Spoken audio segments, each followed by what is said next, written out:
नगे च सुरेन्द्रे च कौशिके पाद संस्पृशि निर्विशेष मनस्काय श्री वीरस्वामिने नमः। आरहत वाङ्मय में कहा गया है, सो ही उज्जुय भूयस्य धम्मो शुद्धस्य चित्तै निब्बाणं परमं जाई घय चित्तव्य पावै। हमारी दुनिया में 84 लाख जीव योनियां हैं, ऐसा धर्म ग्रंथ में बताया गया है। 84 लाख जीव योनियां। इन 84 लाख जीव योनियों में मनुष्य भी आ जाते हैं और ऐसा भी कहा गया है कि मनुष्य का जन्म दुर्लभ होता है। इतनी योनियां हैं पशुओं की, नरक की, देवगति की, आदि आदि। इनमें मनुष्य जन्म मिलना जीव के लिए मुश्किल होता है। और यह भी एक बात है कि दुनिया के विभिन्न प्राणी हैं, उनमें सर्वश्रेष्ठ प्राणी मनुष्य होता है। और इसका कारण यह है कि मनुष्य ही एकमात्र ऐसा प्राणी है जो साधना करके इस मनुष्य जन्म के ठीक बाद सिद्धि मुक्ति मोक्ष को प्राप्त कर सकता है। और कोई भी प्राणी, भले देवता भी क्यों न हो, आसाधना न हो, देवता भी क्यों न हो, इतनी साधना नहीं कर सकता कि सिद्धि प्राप्त हो जाए। तो मनुष्य जीवन को सर्वश्रेष्ठ कहा जा सकता है। परंतु हमारी दृश्य दुनिया में अधम काम करने वाला भी आदमी हो सकता है। आदमी इतना पाप भी कर सकता है कि 7वीं नरक में मृत्यु के बाद चला जाए और बहुत बड़ा एक हिंसा का तांडव आदमी दिखा सकता है, कर सकता है। पशु कोई मारे तो दिन भर में 4 को मार दे, 10 को मार दे, 20 को मार दे। एक आदमी तो कुछ समय में कितनों को एक साथ, यानी कितनों को खत्म कर सकता है। तो मनुष्य दुनिया का अधम प्राणी भी हो जाता है। होना यह चाहिए कि आदमी में अधमता न रहे, वो सर्वश्रेष्ठता का गुण भी विकसित होता जाए। असतो मां सद्गमय तमसो मां ज्योतिर्गमय मृत्योर मां अमृतम गमय। असत से सत की ओर गति हो, अंधकार से प्रकाश की ओर गति हो, मृत्यु से अमरत्व की ओर गति हो। आदमी असत से सत की ओर, अंधकार से प्रकाश की ओर तथा मृत्यु से अमरत्व की ओर आगे बढ़े। इसके लिए आवश्यकता है कि आदमी में सद्गुणों का विकास हो। सत्गुण, अच्छाइयों का विकास हो, भीतर की चेतना निर्मल बने। हमारे जीवन में शरीर है, शरीर हमें दिख रहा है। शरीर के अंदर जो चेतना है, आत्मा है, वो मेन पावर है, मुख्य तत्व है। शरीर तो नश्वर है, एक दिन नष्ट हो जाता है। आत्मा कभी नष्ट नहीं होती है। आत्मा को न तो काटा जा सकता, न आत्मा को भिगोया जा सकता, न जलाया जा सकता, न सुखाया जा सकता। आत्मा अच्छेद्य है, आत्मा अदाह्य है, आत्मा अक्लेद्य है और आत्मा अश्वस्य है। आत्मा स्थायी है, शरीर अस्थायी है। तो आदमी को इस बात पर भी ध्यान देना चाहिए कि मेरी आत्मा निर्मल रहे, शुद्ध रहे।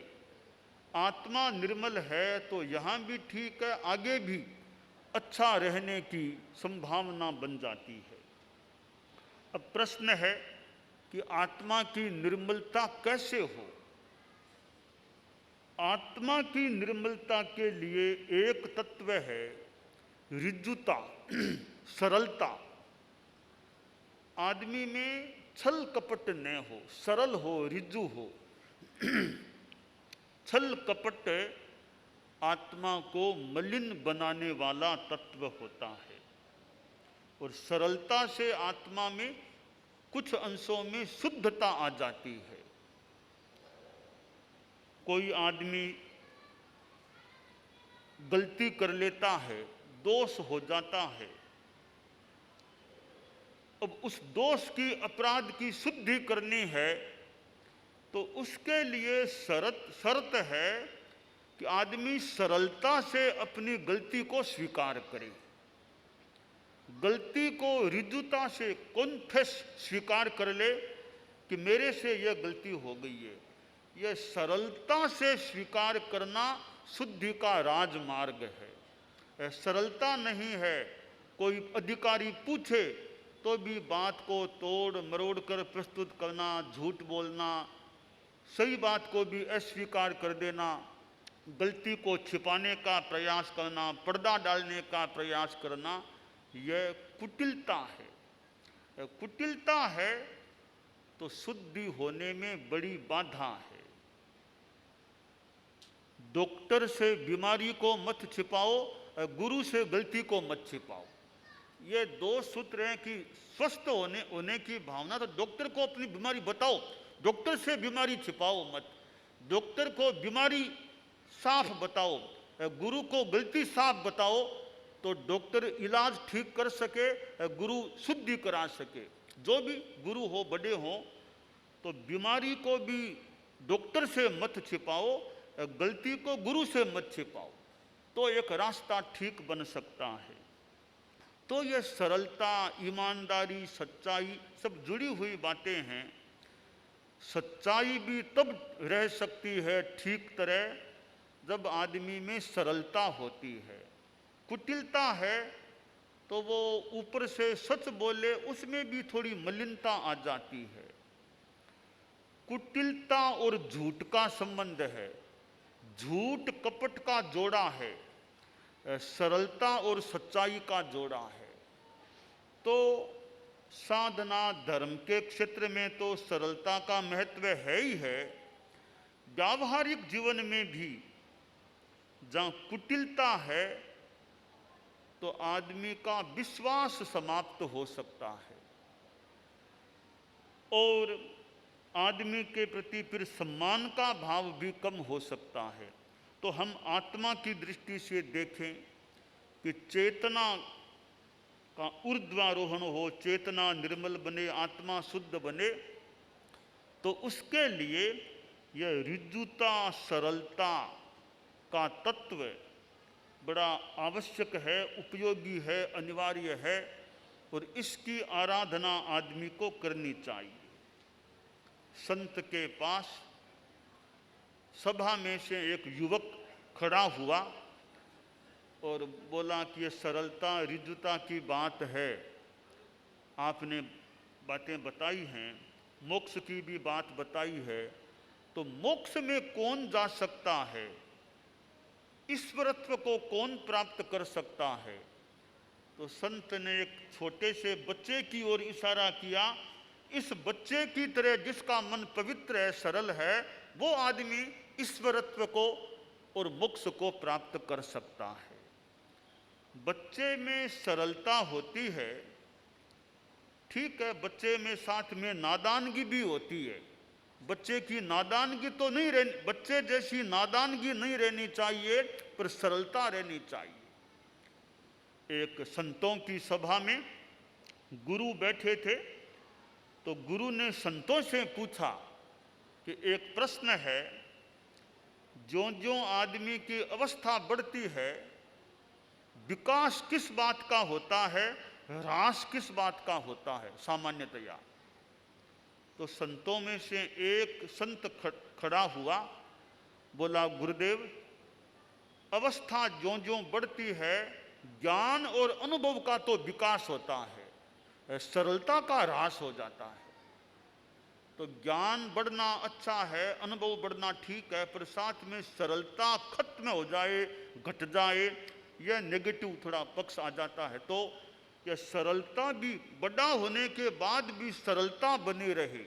सरलता का मतलब आदमी सच्चाई रखे, रिजुता रखे, छल कपट न करे, मन में कुछ और वाणी में कुछ, यह कथनी करने की असमानता, यानी मन में और कुछ बात है और शब्दों में और कुछ बात है, यह कथनी करने की विसंगति न हो तो सरलता रह सकती है। संस्कृत का एक श्लोक है कि महात्मा कौन और दुरात्मा कौन बताया गया है। मनस्येकम वचस्येकम वपुष्येकम महात्मनाम, मनस्संयत वचस्संयत वपुष्संयत दुरात्मनाम, कि जिसके मन में, वाणी में, शरीर की क्रिया में एकता है वह महात्मा है। जिसके मन में कुछ, वाणी में कुछ, आचरण में कुछ, वह दुरात्मा होता है। तो ऋजुता एक कसौटी है सज्जनता की। ऋजुता है तो आदमी सज्जन हो सकता है, छल कपट है तो वह दुर्जनता, दुरात्मता का एक लक्षण बन जाता है। तो यह सज्जनता, सरलता बढ़ती है तो हमारी चेतना की निर्मलता का विकास हो जाता है। और जहाँ छल कपट है, आदमी भले व्यवसाय करे, दुकान में बैठे, ऑफिस में बैठे, जहाँ भी बेईमानी है, छल कपट है, वो समाज के लिए भी बढ़िया नहीं। ग्राहक दुकानदार को धोखा देने का प्रयास करे, दुकानदार ग्राहक को धोखा देने का प्रयास करे, दोनों एक दूसरे को ठगने की चेष्टा करे, ठगी बढ़िया नहीं। दुकान में, शहर में बाजार होता है, बाजार में दुकानें होती हैं, दुकानों में कई जगह कई फोटो, देवी देवताओं की फोटो भी हो सकती है, अपनी अपनी आस्था की बात है। मैं कहा करता हूं कभी कि दुकान में फोटो हैं, ठीक है, कोई दिक्कत नहीं, कोई माता जी की फोटो और किसी देवता की फोटो, अपनी अपनी आस्था है। एक प्रतिमा दुकान में रहे, वो रहे ईमानदारी की देवी की। ईमानदारी की देवी दुकान में जरूर रहनी चाहिए। ईमानदारी देवी की मूर्ति लगाने की जरूरत नहीं है, फोटो लगाने की जरूरत नहीं है। दुकान में होने वाले व्यवहार में वो ईमानदारी की देवी रहनी चाहिए। तो बढ़िया दुकान वह है एक दृष्टि से जहां ईमानदारी विराजमान रहती है। जब ईमानदारी नहीं है वो दुकान फिर ठीक है, दुकान तो हो सकती है, बढ़िया दुकान नहीं है। तो हमारे व्यवहार में वो ईमानदारी, नैतिकता रहे। कोई भी ग्राहक आ जाए, दुकानदार का धर्म है वो किंचित भी धोखाधड़ी न करे। वो विद्यार्थी पढ़ते थे स्कूल में, तो प्रार्थना सभा होती तो कई बार वो मुख्याध्यापक थे, वो बच्चों को ये धर्म की, अध्यात्म की ऐसी कई बातें बता देते। एक दिन वो मुख्य अध्यापक हेडमास्टर जी ने कहा कि देखो, ग्रंथों में बात आती है स्वर्ग और नरक, कि ऊपर स्वर्ग होता है, वहाँ देवता रहते हैं, बड़ा सुख होता है, बहुत सुख होता है। नीचे नरक है, hello, heaven and hell, hello है, वहाँ बड़ा दुख होता है, बहुत कष्ट वहाँ मिलता है। यह बात धर्म ग्रंथों में आती है। बच्चों ने बात को सुन लिया। बाद में हेडमास्टर जी ने बच्चों से पूछा, यह बताओ तुम लोगों में से स्वर्ग में कौन कौन जाना चाहता है? तो प्रायः सब बच्चों ने हाथ ऊंचा कर दिया, यानी वे स्वर्ग में जाना चाहते हैं। एक बच्चा सामने ही बैठा था, उसने हाथ ऊंचा नहीं किया। तो हेडमास्टर जी ने सोचा, रे इस बच्चे ने मेरी बात को सुना नहीं क्या, या नींद ले रहा था क्या, इसने हाथ ऊंचा क्यों नहीं किया? और सबने प्रायः हाथ ऊंचा कर दिया, इसने हाथ ऊंचा क्यों नहीं किया? या तो मेरी बात को यह समझा नहीं होगा या सुना नहीं होगा। तो हेडमास्टर ने कहा, रे बच्चे तुमने हाथ ऊंचा नहीं किया, मेरी बात सुनी नहीं क्या? कितनी मास्टर सुन ली मैंने आपने कहा था कि स्वर्ग में कौन कौन जाना चाहता, मैंने सुन लिया था। तो तुमने औरों ने इतनों ने हाथ ऊंचा किया, तुमने हाथ ऊंचा क्यों नहीं किया? क्या तुम स्वर्ग में जाना नहीं चाहते? अब बच्चा खड़ा हुआ, थोड़ा आगे आया, बोला, महोदय मैं स्वर्ग में जाना नहीं चाहता, मैं भारत की धरती पर स्वर्ग लाना चाहता हूं। मैं स्वर्ग जाना नहीं चाहता, मैं मेरे देश की धरती पर स्वर्ग लाना चाहता हूं। तो मास्टर जी ने कहा, स्वर्ग धरती पर स्वर्ग, भारत में कैसे स्वर्ग आ पाएगा? तो बच्चा बोला कि बस यह जन जन में नैतिकता ईमानदारी होगी, सरलता होगी, कोई धोखा नहीं करेगा, संयम जीवन में होगा तो धरती पर स्वर्ग आ जाएगा। यह स्वर्ग की बात है, हमारे ग्रंथों धर्म ग्रंथों की बात है, मृत्यु के बाद की बात है। तो वह स्वर्ग तो मृत्यु के बाद मिलने न मिलने की बात है। हम वर्तमान जीवन में एक प्रकार का स्वर्ग देख सकें, उसके लिए यह सरलता, सहजता, ईमानदारी, किसी का बुरा नहीं करना, पर कल्याण की भावना, संयम, ये चीजें हैं। तो धरती पर कह दो कि आदमी के जीवन में स्वर्ग आ जाता है। तो ऐसा स्वर्ग चाहिए जो हमारे जीवन में अनुभूत हो सके, और उसके लिए ये धर्म के या अध्यात्म के तत्व हैं, अहिंसा, संयम, तप, सरलता आदि। ये तत्व भीतर में परम शांति का, विशिष्ट शांति का संचार कर सकते हैं। देखिए, सुविधा और शांति दो चीजें हैं। सुविधा तो बाहर के संसाधनों से मिल सकती है। आपके घर में एसी है, आपको आराम मिल सकता है, कार में भी एसी है, ऑफिस में एसी है, आप आराम से रह सकते हैं। यह सुविधा हो गई, यह शांति नहीं, यह एक सुविधा हो गई। तो सुविधा साधनों से, संसाधनों से मिल सकती है। अंतर की शांति साधना से मिलती है। साधनों से तो सुविधा है, साधना से शांति। वह साधना है अध्यात्म की आराधना, अहिंसा, संयम, तप, या फिर मेडिटेशन, ध्यान, योग आदि आदि। ये ऐसे तत्व हैं, उनसे भीतर की शांति मिल सकती है। शांति भीतर में है, पर वो हमारे आचरण ऐसे हो जाते हैं, हम शांति से दूर हो जाते हैं। आचरण अच्छे बनते हैं, हम शांति को अपने आप भीतर से भी प्राप्त कर सकते हैं। तो भगवान भी हमारी आत्मा में एक तरह से परमात्मा का अस्तित्व सत्ता है, पर चूंकि आत्मा अशुद्ध है तो अभी वो परमात्मा मानो सोया हुआ है। साधना बढ़ती है तो भीतर का परमात्मा जागृत हो सकता है। गीत में कहा गया है, भगवान तुम्हारे अंदर है, कुछ ध्यान लगा कर देखो तो भगवान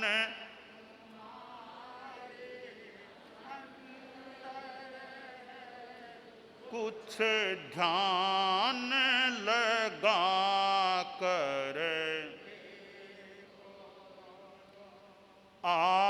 आनंद तुम्हारे अंदर है, कुछ ज्ञान लगा कर देखो तो आनंद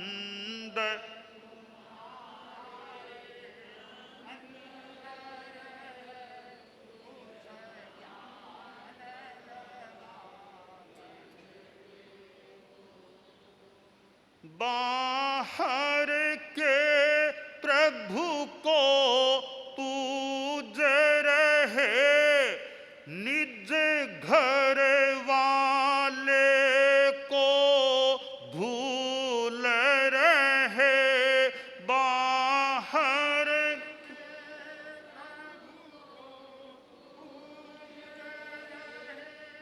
निज घर वाले को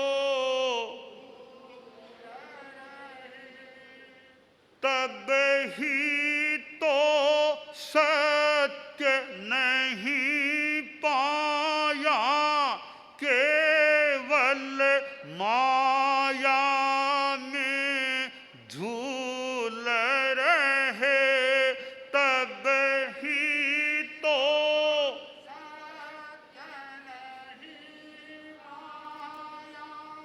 केवल माया में झूल रहे, परमार्थ तुम्हारे अंदर है, पुरुषार्थ जगा कर देखो तो, परमार्थ तुम्हारे अंदर है, पुरुषार्थ जगा कर देखो तो, भगवान तुम्हारे अंदर है, कुछ ध्यान